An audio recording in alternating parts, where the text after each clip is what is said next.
Seperti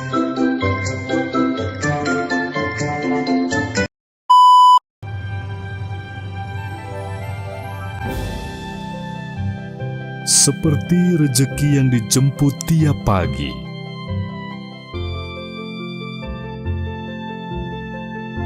yang dianugerahkan oleh Yang Kuasa.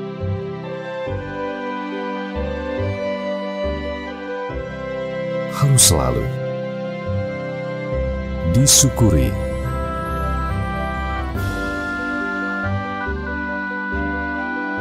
Welas asih, cinta kasih, apapun sukumu,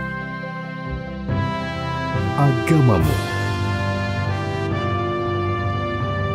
warna kulitmu, kita semua bersaudara.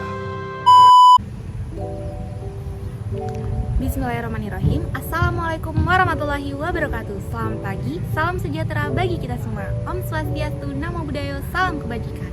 Bagaimana kabarnya? Sehat-sehat lah ya, jangan pada sakit.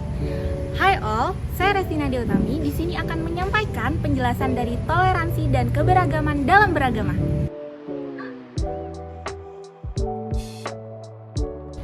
Bentuk kerjasama dalam beragama dibagi menjadi 3. Yang pertama, guna untuk penegakan keadilan untuk menghilangkan diskriminasi. Yang kedua, untuk memperbaiki moral dalam bertindak. Dan yang ketiga, guna kerjasama dalam bidang ekonomi yang dapat meningkatkan kesehatan, sosial, dan pendidikan. Oke all, untuk laporan lebih jelas, di sini kami telah mensurvei dari beberapa orang dari tanggapan mengenai video tentang toleransi beragama. Langsung saja ada teman saya, Anissa Nur Hidayat, yang akan menyampaikan pendapat ke beberapa orang. Pemirsa, kasus dugaan pemaksaan penggunaan jilbab di SMA Negeri 1 Banguntapan, Bantul, Yogyakarta kini tengah diselidiki oleh Dinas Pendidikan dan Olahraga Pemerintah Provinsi Yogyakarta. Dispora Yogyakarta juga telah memanggil pihak sekolah untuk mengklarifikasi kasus tersebut, baik dari penjelasan pihak sekolah maupun dari pihak yang mengadukan. Nah, sebelumnya Aliansi Masyarakat Peduli Pendidikan Yogyakarta melaporkan adanya salah satu siswi Muslim kelas 10 SMA Negeri 1 yang dikabarkan atau SMA Negeri 1 Banguntapan yang dikabarkan mengalami depresi usai dipaksa mengenakan jilbab di sekolahnya pada masa pengenalan lingkungan sekolah 19 Juli lalu. Bagaimana perkembangan kasus ini? Apa yang telah dilakukan? Terima kasih Resti Nadia Utami. Halo semuanya, saya Anissa Nur Hidayat. Di sini saya akan menanyakan ke beberapa orang tentang kasus pemaksaan menggunakan hijab di sekolah negeri, khususnya untuk siswi. Kira-kira bagaimana ya tanggapan mereka dan juga respon mereka terhadap kasus ini? Mari kita cari tahu bersama-sama. Halo Kak, Ya, boleh minta waktunya sebentar? boleh. Dengan kakak siapa? Dengan Firman Muhammad Aswari. Oke, dengan Kak Firman. Kak, aku boleh tahu nggak sih pendapat kakak tentang kasus seperti ini? Juga dipaksa menggunakan jilbab di sekolah. Siswa kelas 10 ini disudutkan oleh 3 guru hingga depresi. Ya, gimana tanggapan kakak? Jadi gini, itu kembali lagi dengan siswanya masing-masing ya. Siswi ya, karena ini perempuan ya. Jatuhnya ini, jikalau ada peraturan di sekolah ataupun sekolah itu Islam dan peraturannya wajib menggunakan jilbab di sekolah, seharusnya itu udah menjadi kesadaran diri bagi siswinya buat mematuhi aturan tersebut. Tapi kalau misalkan udah dipaksa kayak gini, kita harus selidikin dari para guru-guru apakah benar ini dipaksa atau tidak. Jadi kita harus melihat berita itu jangan termakan hoax, diselidiki terlebih dahulu, gurunya dipanggil atau diperiksa, ini benar nggak ceritanya, dan terus anaknya juga diperiksa. Kalaupun sesuai dengan aturan harus di dalam sekolah itu harus memakai jilbab, seharusnya kedua pihak itu ya salah gitu. Si siswinya salah, gurunya pun salah karena memaksa. Nah, karena kan itu udah menjadi hak asasi manusia kita sendiri-sendiri ya. Nah, dalam kasus tersebut saya menilai dua-duanya salah. Yang satu, kalau misalkan di aturan sekolah itu wajib memakai jilbab karena ini sekolah Islam. Yang satunya lagi gurunya memaksa untuk apa ya, istilahnya itu kayak ya seolah-olah anak itu nggak mau tapi dipaksa gitu. Itu namanya kekerasan verbal itu namanya. Bisa itu saya. Oke. Nah guys, itu itulah salah satu tanggapan dari narasumber kita. Terima kasih kepada Kak Firman Iya, yang sudah sama-sama. memberikan waktunya. Oke, terima kasih. Oh Kak, boleh izin waktunya sebentar ya? Dengan Kak siapa? Tori. Tori, Uci. Oke. Di sini ada Kak Tori dan juga Kak Uci. Aku mau nanya nih Kak, tanggapan Kakak tentang kasus ini. Kasus diduga dipaksa mengenakan jilbab di sekolah. Oke, dari saya dulu kali ya. Mungkin menurut saya yang namanya sekolah negeri kan bebas untuk berpakaian apapun ya sesuai dengan syariat Islamnya masing-masing gitu ya. Jadi untuk depresi sendiri mungkin dari pihak sekolah, dari pihak gurunya mungkin yang harus dipertimbangkan lagi buat mentolerir semua agama gitu. Jadi bukan berarti jika memang ada keinginan memakai hijab lalu dibuat depresi hingga nanti akhirnya mentalnya terganggu gitu. Itu sama saja namanya merusak generasi muda gitu, generasi Islam terutama ya, dimana kita kan sebagai orang Islam kan diwajibkan dari kita mulainya menstruasi hingga nanti kita istilahnya tidak ada di dunia, kita kan memang diwajibkan untuk berhijab gitu kan, menutup semua aurat terutama wanita gitu. Jadi untuk masalah yang gurunya tadi ya membuli dia hingga dia depresi, mungkin dari pihak gurunya kali ya yang harus diintrospeksi diri gitu. Jangan semua agama dijadi satukan gitu. Karena menurut saya sendiri nggak ada agama yang bisa dibeda-bedakan. Semuanya agama satu, cuman memang porsinya masing-masing. Jadi jika nantinya terulang hal itu lagi, itu kan udah ada di hukum Islam itu kan ada yang namanya tindak pidana. Jadi bisa dipidanakan aja itu.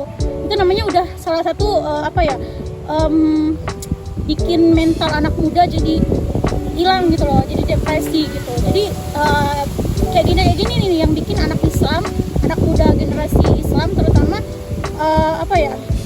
mentalnya kurang gitu untuk memakai hijab gitu. Jadi mereka harus ulang dari awal lagi gimana supaya orang-orang itu memandang mereka jangan sebelah mata untuk berhijab gitu. Tapi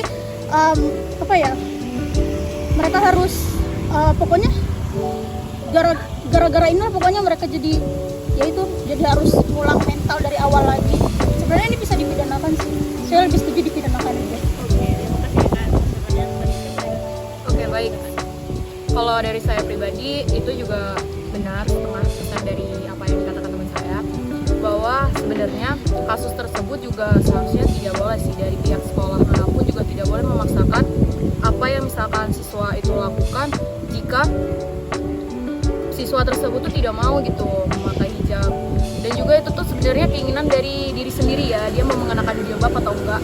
Tapi dari pihak lain juga tidak bisa memaksakan keinginan orang tersebut, karena itu juga bakal berdampak buruk juga bagi mentalnya, terus bagi psikisnya juga, terus jadi bagi lingkungan sekitarnya juga kalau misalkan dia juga tidak berkenan gitu untuk memakai jilbab juga. Dan juga kalau misalkan psikis dia juga udah kena, kalau misalkan dari pihak sekolahnya itu memaksakan tersebut, dan itu akan merugikan semua orang gitu, baik di lingkungan sekitar sekolah maupun orang lain gitu. Jadi ya kalau menurut saya kasus-kasus kayak gitu ya perlu sih dilanjutin juga, karena dampaknya itu bukan hanya untuk sementara tapi untuk kedepannya juga akan berdampak terusnya gitu. Jadi kayak gimana ya, namanya anak sekolah, apalagi dia kelas 10 kan, jiwa-jiwa masih anak SMA, masih istilahnya masih labil-labilnya juga. Nah itu juga kayaknya kurang berkenan juga kalau misalkan dipaksakan oleh pihak sekolah. Dan harusnya pihak sekolah itu juga mengerti dong apa keinginan siswa-siswanya, terus apa juga yang bakal diambil oleh siswa tersebut juga kayaknya bakal dampaknya jelek lah di mata sosial, masyarakat maupun yang lainnya gitu kalau misalkan itu sampai terjadi gitu. Karena memang kan seorang guru, apalagi terutama guru yang beragama Islam ya, harusnya dia lebih mendukung gitu supaya muridnya bisa menutup semua auratnya gitu. Tapi kalau udah kayak gini, ini namanya salah satu guru yang memang benar-benar nggak patut dicontoh sih menurut saya. Jadi alangkah baiknya untuk menjaga tetap mental stabil, mending keluar dari SMP itu dah, dia cari SMP yang lebih lebih mempercayai buat semua agama ditolerir gitu. Jadi tidak membeda-bedakan agama gitu. Itu aja sih.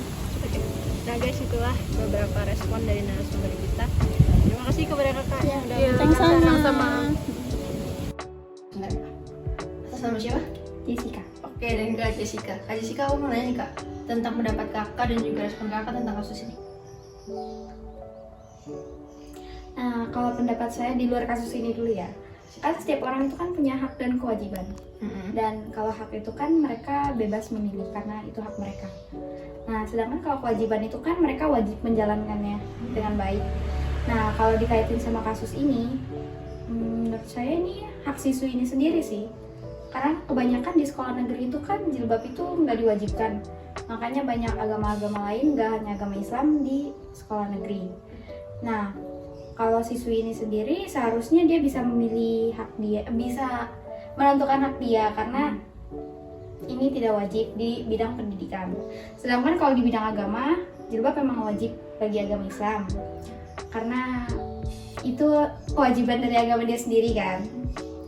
Nah, jadi saya tidak membenarkan kasus ini. Menurut saya kasus ini harus diusut lebih lanjut lagi supaya tidak terjadi kasus seperti ini lagi gitu.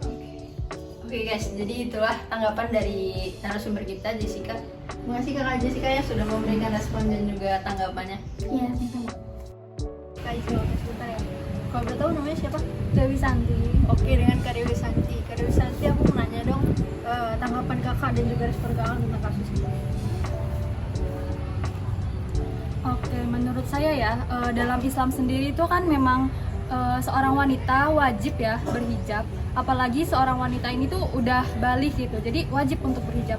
Tapi kalau untuk memaksakan seseorang ini untuk berhijab padahal dianya belum siap dan sampai depresi kan ini, itu menurut saya kurang baik. Karena kalau udah sampai depresi itu gimana ya, susah gitu nyembuhinnya. Dan malah ngebuat si siswanya ini jadi kedepannya males untuk berhijab gitu kan. Ya walaupun misal si siswa ini Islam agamanya, ya wajib sih memang berhijab. Cuma kalau untuk dipaksakan apalagi sampai disudutkan sama guru, sama oknum gitu, itu kurang pantas menurut saya gitu. Oke guys, jadi itulah tanggapan dari narasumber kita atas nama Dewi Santi. Terima kasih Kak Dewi Santi yang sudah memberikan tanggapannya juga ya. Nah guys, itulah tanggapan dari beberapa orang tentang kasus ini. Kira-kira kalian punya pendapat yang sama atau berbeda ya? Selanjutnya, saya serahkan lagi kepada Resti Nadia Utami. Terima kasih Anissa Nur Hidayat atas reportnya. Oke all, cukup sekian dan terima kasih. See you next time.